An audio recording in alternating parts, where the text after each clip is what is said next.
I'll say I began dancing at the age of 5 or 6. Kind of very common story. I was a child that was moving a lot, and interestingly enough, the body was always wanting to dance. I don't think at that age one really thinks of it as dance. But I believe my mom says that it got to such a point that it became quite embarrassing for the family because anywhere I would go, and it's interesting actually, I guess now looking at it, anywhere where there was an audience, I would kind of break out into movement. And this was particularly embarrassing for my two elder brothers. So at some point, my mother put me into a dance class. And at that time in Kuala Lumpur, in terms of dance training, actually Bharatanatyam was the most structured kind of training you could get. What is very interesting is I don't know why I needed to dance. I don't know why I wanted to start dancing. But one sensation that has kind of lived with me through my life and that was so clear, I think it's potentially even the earliest real feeling that I can remember, was that my first class, which was on a Tuesday afternoon at 6 p.m. In a basement studio of the Temple of Fine Arts in Kuala Lumpur, I walked into this class and I knew from that age that I was going to do this for my whole life, every day. And actually, I started off my training in Bharatanatyam not like usually children, you have once a week for 1 hour, or, and then it starts to build progressively. I actually started because I felt that I had to do it in that way, daily training for several hours a day. It was very interesting that at that age, there was that clarity in terms of what my life mission was going to be, and it has sustained itself through. I think the direction that I've taken in terms of the choices that I make as a dancer was something that was really kind of cultivated and nurtured from a very young age. What is interesting for me was that I very strongly believe that at every stage of my life, the gods provided the right teacher for me. And that is real luck and destiny, I think, in terms of, at that particular phase, who is going to take you, understand you, and support you in constructing something. The main thing I think about the way I was trained was a very, very deep sense of individualism that I was permitted to explore. And this was really in my Bharatanatyam training and also in my classical ballet training, because of course, as a ballet dancer, I am unconventional on many levels in terms of my height, in terms of my size, in terms of the quality of my dancing, which is much more androgynous as opposed to a kind of masculine partner. So I feel very lucky about that. For sure, right from the young age, for me, rigor was very important. And as a dancer, I wanted to explore that sense of rigor and virtuosity. However, what's interesting is that my role models, right from the start, were always female dancers. Even though I grew up obviously watching, through videos or films of Nureyev and Baryshnikov, but I always seem to be much more curious about the manner in which the female dancer approached roles, approached technique, approached the art. I think it's because, on reflection, I felt that the female dancer was less concerned with justifying her sexuality through the dance. It seemed to me so much that the male dancers always had to prove their masculinity. And with that came this insertion of the gender role. And in a way, for me, that was problematic because it slightly became less about the dance and more about them as men being dancers. The whole notion of the male dancer seemed to be very evident, whereas the women seemed to dance and therefore seemed for me to be much more within the process of submitting to the art. And as I was growing up, I had a lot of these female role models. Malavika Sarukai was a huge, huge inspiration. I think between the ages of 13 and 17, I kind of watched every single performance that she did. I mean, I think at some point she started to almost laugh whenever she would see me backstage because she got used to this little teenage kid just following her everywhere. And I was very lucky because my guru, Lakshman sir, really understood or seemed to know where I could go.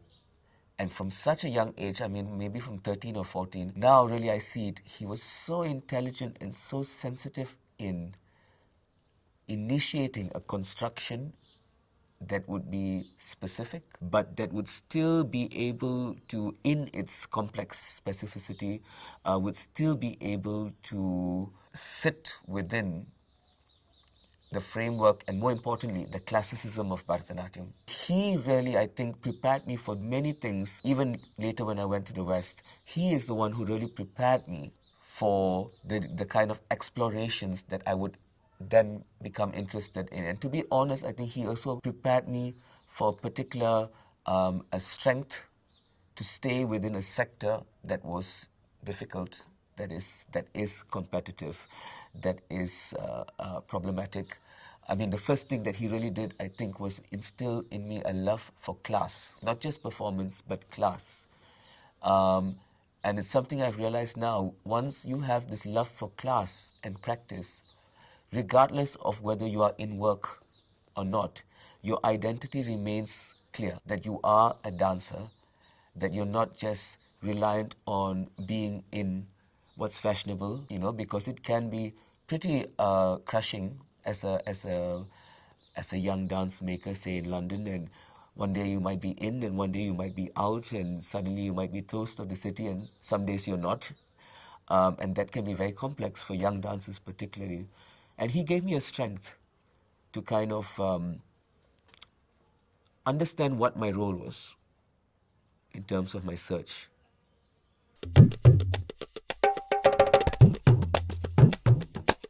The richness that I get out of Bharatanatyam as a performer lies in, first and foremost, the notion of the solo performer. The journey that one experiences as a soloist within the context of a 90-minute to 2-hour performance is incredible. It's incredible, you know. That kind of potential to start at point B and go through all the alphabets emotionally, psychologically, physically to reach a point Z is intense. And I think once you have really been able to explore the depth of that journey, it's something that you crave for a lot because it truly allows you to break down every single aspect of yourself within that journey. This is very important for me as a performer because what is exciting for me as a solo classical Bharatanatyam dancer performing works of the 1800s or the early 1900s. In fact, I have a tendency predominantly to use music compositions that are no later than around 1930 or something like this.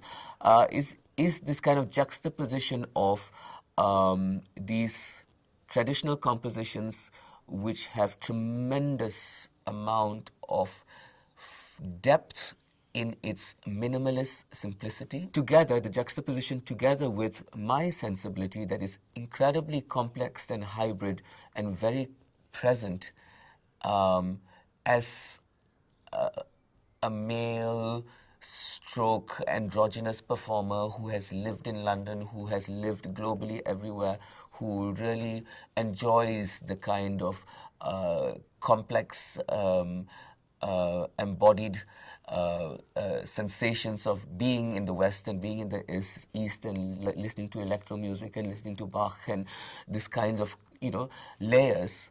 And that's fascinating for me, that the Tanjore Quartet can sit within me and have a voice.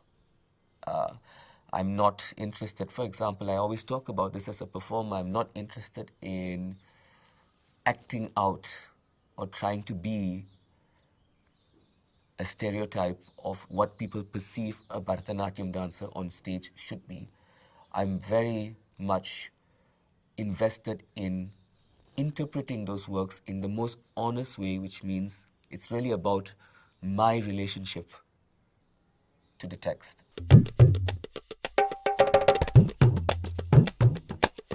The extremely complex point of understanding that exists in terms of choices that the performer makes in relation to the grammar and the codification of a very specific form. Um, this is very complex. For me, personally, it's incredibly important, and this is why I talked about practice, because I think that element of practice is where you really adhere and sit with the classical grammar, in my instance. You submit to that classical grammar totally. And this can be from many forms, whether it's to really be working in the most simple, sometimes uncreative way within an Adavu class, or I do a classical class every day, a ballet class, and it's really about simplicity and consistently going back to what I refer to as the home. But that practice is consistent and very clear in its function. Because for me, in order to have, or in order to come to the point that you have earned the right, really, to start making choices that are unconventional, that are new, that are innovative, which are important when you come to a particular stage of your artistic journey, you have to be able to do those, uh, uh, to execute those choices, and your body still needs to embody the classicism of that grammar.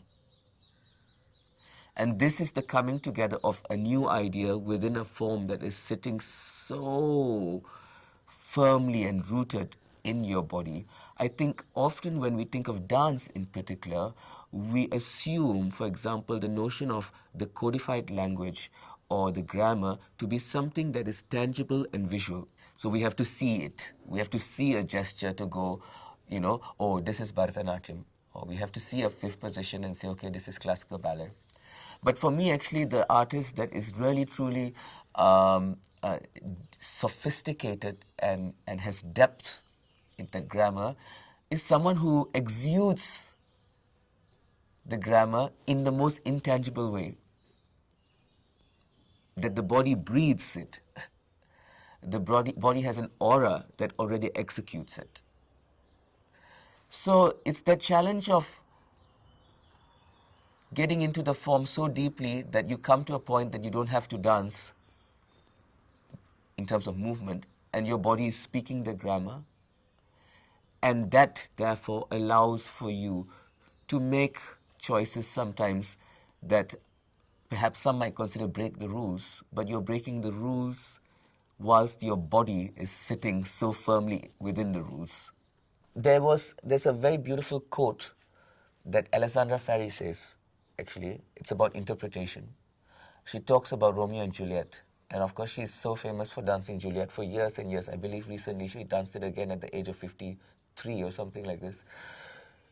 And she says when she dances Juliet, what she does is she goes back to the book, to the text, she reads it, and then she forgets about it.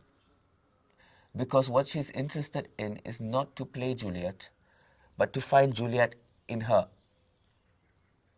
And I think this is a wonderful choice. It's certainly a choice that I try to also follow, is that when I'm dancing Radha, or if I'm dancing a particular role, I'm really not interested in becoming a 12th century character.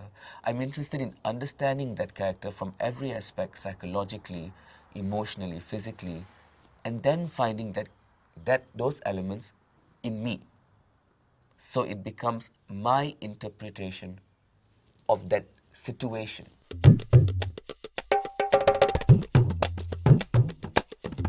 The current industry, in terms of the sector, the performing sector, the dance sector really, whilst it is certainly becoming more sophisticated, can I say, in terms of organizational structures, agendas, actually, um, can be quite tricky for dancers because the whole element of branding has become crucial.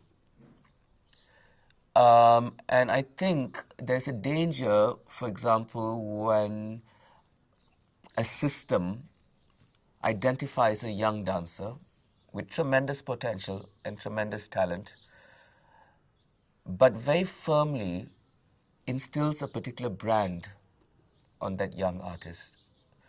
Because what happens then is um, it doesn't allow for the dancer or for the artist, A, to really invest in a span of time that is really about exploration as opposed to producing. You know, we're so within a culture that is about producing product, right? And once that product is there and that brand has been very firmly implemented to sell, it's difficult for the artist to have the confidence to shift and evolve that brand, which actually, from an artistic point of view, he or she should be doing consistently. So, what then happens for me is a formula starts to become part of the process.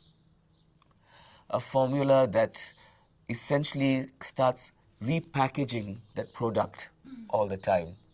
So you start to see an artistic search, if you like, that has stopped, and works that are being performed with different icing around it each time. This is problematic for me, and I think what happens is it then forces a situation where really artists are becoming less and less sustainable in their journeys, so they stop much faster. And there's a fear for failure, because I think as artists, failing is very important. And failing in the public eye is very important. It's important to go on stage and make choices, and they don't work. That's how you kind of develop to the next stage. So the notion of failure is so discouraged because it's so invested in a sector that now is about funding, it's about branding, it's about marketing, it's about formulas. And I think that's dangerous.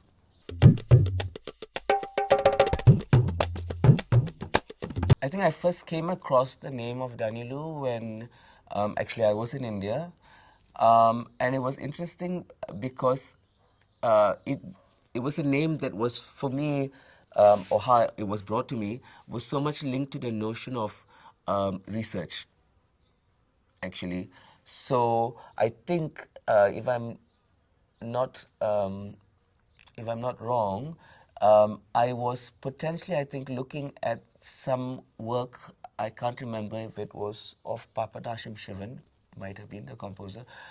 And I've always been very interested in not just when I take a piece of music, not just understanding the piece of music in terms of what the lyrics mean, but in terms of a whole context of the composer and etc. etc. And someone had said to me that that there was a whole element of research that Danilu had done in terms of Indian classical music. So I think that was my first introduction to his name and his work, which was connected very much to research and also in relation to the foundation, that there was a foundation in the West that was very focused on the notion of his legacy in relation to research. So that was my introduction, yeah.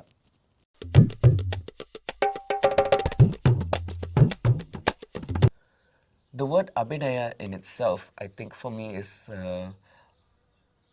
often simplified too much. And it ranges, from a variety of interpretations to as simple as, I think the most common is when you say, what is abhinaya? And someone goes, isn't it mine? Or isn't it where the dancer uses her facial expressions with hand gestures? For me, abhinaya has always been about the art of communication. So it's to communicate. And within the context of Indian classical dance, I think the specificity of abhinaya is the communication of the text, the interpretive communication of the text. So that in itself places me in a very specific position in terms of how I want to approach the genre of abhinaya. And Shringara has, for me, Shringara of course is love, has always been the most fascinating aspect of abhinaya for several reasons. One is, I think, the whole notion that one achieves a sense of transcendental spiritualism through the erotic experience, to be honest, is quite brilliant for me. I think it's an amazing and fascinating perspective. The whole notion that through the physicality of that eroticism, one reaches something that is much more internal is fascinating for me. And as a man, a living man, I understand more than anything else, love provides such complex layers of emotion that it probably is that one emotion that is absolutely total. So through Shringara, one really explores all the other elements of a psychological state. So those are the main reasons why Shringara are incredibly important in terms of where I go in the direction of my Abhidaya work.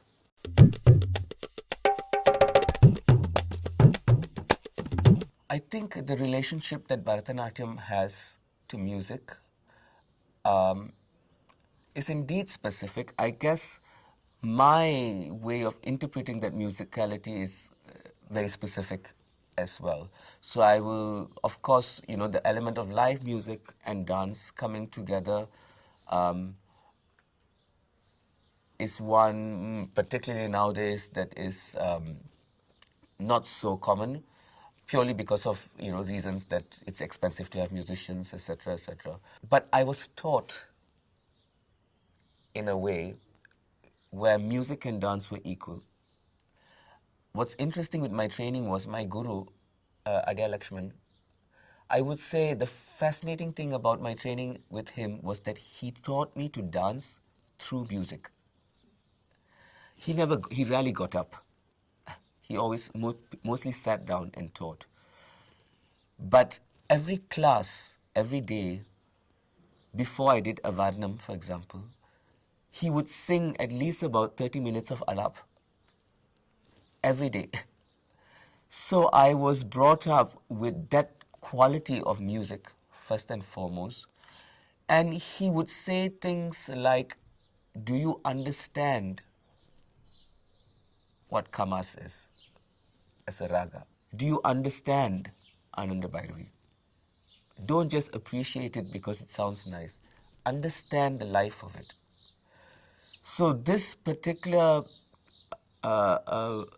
encouragement to really open myself to the life, not just to the music, but to the life of the raga, of each raga, was so important, in my training. And I would say, actually, if one starts off the relationship to music like that, then it becomes applicable to everything. So when I listen to Swan Lake, I have the same kind of manner in which I go into it, because I like to really understand the life, of the Adagio section from Act 2. With that, therefore came this great joy in playing with music. Because I didn't feel, or I don't feel anymore, that perhaps because I don't have a trained musician's voice, I am less equal as a musician. So the sense of equality when I go into a performance space with the musicians that I have is crucial. And once you have equality, it allows for play to happen. And with play, generally, you are open to risks as well. So improvisation happens. And so it continues like this. But I would say, for myself, the relationship to music, whether it's with Bharatanatyam or, as I said, with Tchaikovsky or Stravinsky, is pretty much the same manner in which I go into it. Yeah.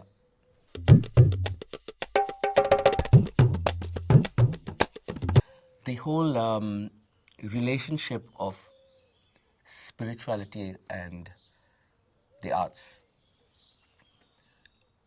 I guess in India is so integrated because of the history of where the arts have come from. I think that's an important element of it, that they were born out of a temple culture or a temple context. And it seems, I guess, almost natural and organic that one continues to connect art and spirituality together. Of course, in the West, it didn't come out of this context. Well, with music, yes, you have church music, etc., etc. But dance less so, particularly classical ballet, etc. However, I think it's easy for us to rely on certain elements of myth to assume that we are reaching that kind of heightened state. I have never believed, for example, that just because I might dance a kriti on Shiva, Shiva is going to appear before me. It requires a much more invested body, mind, and spirit. Truly, because I think it's very easy for us to suggest that we are doing it, but the real demands of that kind of commitment is hard to find, and it's not consistent. It happens ever so often. So what one hopes to achieve in a performance, and it really requires all kinds of elements. It requires even the simple fact that one has to devise a program that is genuinely going to support you in exploring that aspect of it, that is generally going to support you in a continuous journey of mind, body, and spirit from point A to point Z. The fragmentation of a recital that has many different pieces that perhaps don't lend itself to this journey doesn't support it. So it's hard to find. Saying that, I want to also say that there are many times that I have seen Alexandra Ferry is the perfect example, actually. A genuine spiritual performance from her and that the audience encountered. Because there comes a point in the performance where the whole emotional state becomes something that is transcendental. So is it specific to a culture? I don't believe so. What it is specific to is, I think, to a particular artistic search that a performer has in genuinely being invested in wanting to find that point. That's where the specificity lies. And that's, I think, where one genuinely can find it.